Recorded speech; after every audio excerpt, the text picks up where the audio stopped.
ಕುರ್ಆನ್ನಲ್ಲಿ ಕುಟುಂಬ ಜೀವನಕ್ಕೆ 3 ಭದ್ರವಾದ ಅಡಿಪಾಯಗಳನ್ನು ಹೇಳಿಕೊಡಲಾಗಿದೆ. ನಿಮ್ಮ ಕೌಟುಂಬಿಕ ವ್ಯವಸ್ಥೆಗೆ 3 ಅಡಿಪಾಯಗಳಿರಬೇಕು. ವಮಿನ್ ಆಯಾತಿಹಿ ಅನ್ ಖಲಕ ಲಕುಂ ಮಿನ್ ಅನ್ಫುಸಿಕುಂ ಅಜ್ವಾಜ ವಜಅಲ ಬೈನಕುಂ ಮವದ್ದತಂ ವರ್ರಹ್ಮ. ಪವಿತ್ರ ಕುರ್ಆನ್ನಲ್ಲಿ ಹೇಳಲಾಯಿತು, ನಿಮ್ಮ ಕುಟುಂಬದ ಅಡಿಪಾಯಗಳು ಶಾಂತಿ, ಪ್ರೀತಿ ಮತ್ತು ಕರುಣೆ. Peace, love and mercy. ಇದು 3 ನಿಮ್ಮ ಕುಟುಂಬದ ಅಡಿಪಾಯಗಳು ಅಂತ ಹೇಳಲಾಯಿತು. ನಿಮ್ಮ ಮನೆ ಶಾಂತಿಯ ಕೇಂದ್ರ ಆಗಬೇಕು. ಮನೆ ಅಂದ್ರೇನು?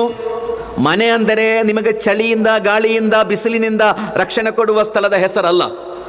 ಮನೆ ಎಂಬುದು ಸಮಯಕ್ಕೆ ಸರಿಯಾಗಿ ಊಟ, ತಿಂಡಿ, ಚಹಾ, ಕಾಫಿ ಸಿಗುವ ಸ್ಥಳದ ಹೆಸರಲ್ಲ. ಮನೆ ಅಂದರೆ ನಿಮಗೆ ಶಾಂತಿ ಸಿಗುವ ಸ್ಥಳ. ಮನೆ ಅಂದರೆ ನಿಮಗೆ ನೆಮ್ಮದಿ ಸಿಗುವ ಸ್ಥಳ. ಸುಕೂನ್ ಇರಬೇಕು ನಿಮ್ಮ ಮನೆಯಲ್ಲಿ. ಭೂಮಿಯ ಮೇಲೆ ನೀವು ಅತಿ ಹೆಚ್ಚು ಇಷ್ಟಪಡುವ ಟೂರಿಸ್ಟ್ ಪ್ಲೇಸ್ ಯಾವುದು ಅಂತ ಕೇಳಿದ್ರೆ ಬಹಳ ಪ್ರಾಮಾಣಿಕವಾಗಿ ಹೇಳಬೇಕು, ನನ್ನ ಮನೆ ಅಂತ ಹೇಳಬೇಕು. ದುಬೈಗಿಂತ, ಸಿಂಗಾಪುರ್ಗಿಂತ, ಕಾಶ್ಮೀರಿಗಿಂತ ಭೂಮಿಯ ಮೇಲೆ ನಾನು ಅತಿ ಹೆಚ್ಚು ಇಷ್ಟಪಡುವ ಟೂರಿಸ್ಟ್ ಪ್ಲೇಸ್ ಯಾವುದು ಅಂತ ಕೇಳಿದ್ರೆ ಅದು ನನ್ನ ಮನೆ. ನನ್ನ ಮನೆ. ನಾನು ಅತಿ ಹೆಚ್ಚು ಇಷ್ಟಪಡುವ ಆಹಾರ ಯಾವುದು? ನನ್ನ ಮನೆಯಲ್ಲಿ ನನ್ನ ಅಮ್ಮ, ನನ್ನ ಸಹೋದರಿ, ನನ್ನ ಪತ್ನಿ ತಯಾರಿಸಿರುವ ಆಹಾರ.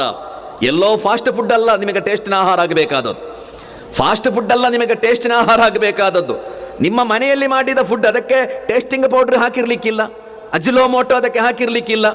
ಆದರೆ ನಿಮಗೆ ಗೊತ್ತಿರಬೇಕು, ಮನೆಯಲ್ಲಿ ತಯಾರಿಸಿದ ನಿಮ್ಮ ಅಮ್ಮ ತಯಾರಿಸಿರುವ, ಅಥವಾ ನಿಮ್ಮ ಸಹೋದರಿ, ಅಥವಾ ನಿಮ್ಮ ಪತ್ನಿ, ನಿಮ್ಮ ಮಗಳು, ಅವರು ತಯಾರಿಸಿರುವ ಆ ಆಹಾರದಲ್ಲಿ ಪ್ರೀತಿ ಇದೆ, ಕಾಳಜಿ ಇದೆ, ಪ್ರಾರ್ಥನೆ ಇದೆ.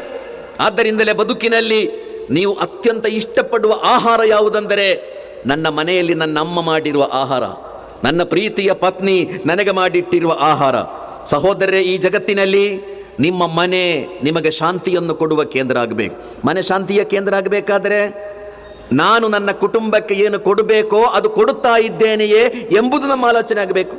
ನನ್ನ ಪತ್ನಿಯಿಂದ ನನಗೇನು ಸಿಗಬೇಕು, ನನ್ನ ಅಪ್ಪನಿಂದ ನನಗೇನು ಸಿಗಬೇಕು ಎಂಬುದಲ್ಲ. ನನ್ನ ತಂದೆಗೆ ನಾನೇನು ಕೊಡಬೇಕಾಗಿದೆ, ನನ್ನ ಅಮ್ಮನಿಗೆ ನಾನೇನು ನನ್ನ ಪತ್ನಿಗೆ, ನನ್ನ ಮಕ್ಕಳಿಗೆ ನಾನೇನು ಕೊಡಬೇಕಾಗಿದೆ, ಅದನ್ನು ಕೊಡುತ್ತಾ ಇದ್ದೇನೆಯೇ ಎಂಬುದು ನಮ್ಮ ಆಲೋಚನೆಯಾದರೆ ಕುಟುಂಬದಲ್ಲಿ ಸುಕೂನ್ ಇರಲಿಕ್ಕೆ ಸಾಧ್ಯ, ನೆಮ್ಮದಿ ಇರಲಿಕ್ಕೆ ಸಾಧ್ಯ.